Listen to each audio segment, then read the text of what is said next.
Hey everyone, welcome back to our Once Upon a Parable series. This week we are looking at a seat at the table. And I don't know about you, but in our family we don't really have assigned seats, but we have seats that we sit in at mealtime on a pretty regular basis. If I chose to sit in my wife's chair, she might kind of look at me like, that's interesting, and it'd be okay, but that's not the seat that I normally sit in. Or if I sat in one of my daughter's seats, kind of the same thing would happen. So that doesn't necessarily matter as much as a formal meal. When you would sit down in a meal, there are certain seats that mean different kinds of things. So I have a chart up here that I want you to pay attention to.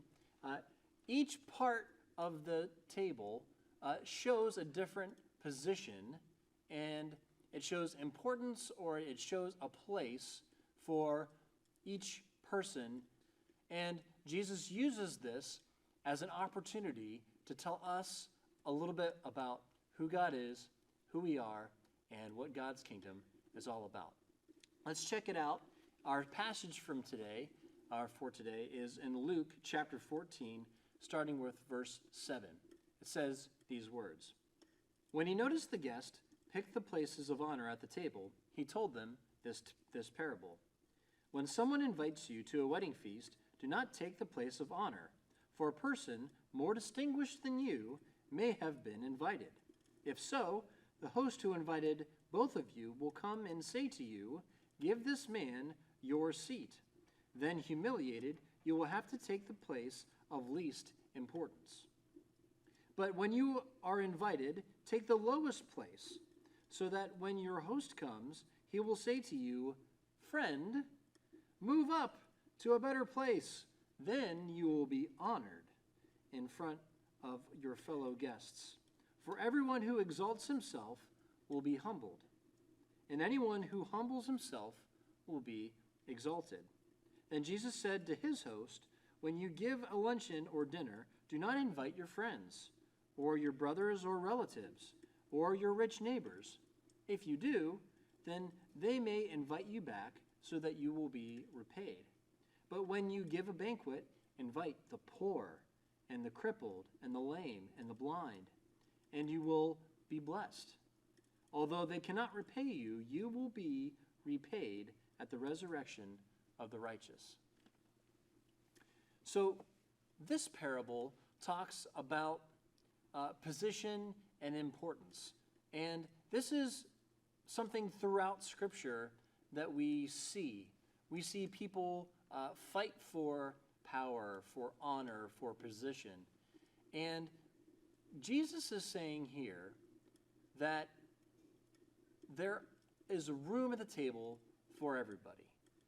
But you yourself should look in the best interests of other people. And Scripture says that we shouldn't think too highly of ourselves. And Jesus himself demonstrated that. Think of when Jesus was washing the disciples' feet. Jesus, God's very own Son, didn't think that washing the disciples' feet was a job too low for him, a job that, frankly, the lowest servant would have been doing. So Jesus teaches us, and again, throughout Scripture, and I listed some in your packet for today,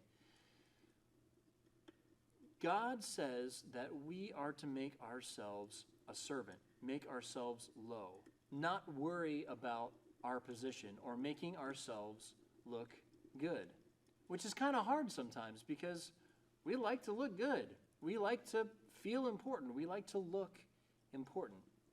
But Jesus is saying that's not the best thing. That's not the most important thing. In fact, it's better that you go with the idea that other people are more important than you, and then you have an opportunity. So this week, I want you to think about the three main questions that we ask every week. What does this parable say about God? What does this parable say about us? What does this parable say about God's kingdom? And this one in particular is kind of fun to look at. One thing I want you to try to do this week is when you guys sit down at mealtime all together as a family, I want you to try to sit in a different spot. Maybe take your mom or your dad's or your brother's or your sister's spot and see if they say anything. And if they do, then you guys have an opportunity to talk about this passage, and that would be kind of a fun thing that you guys can do together. Well, I'll see you guys next time.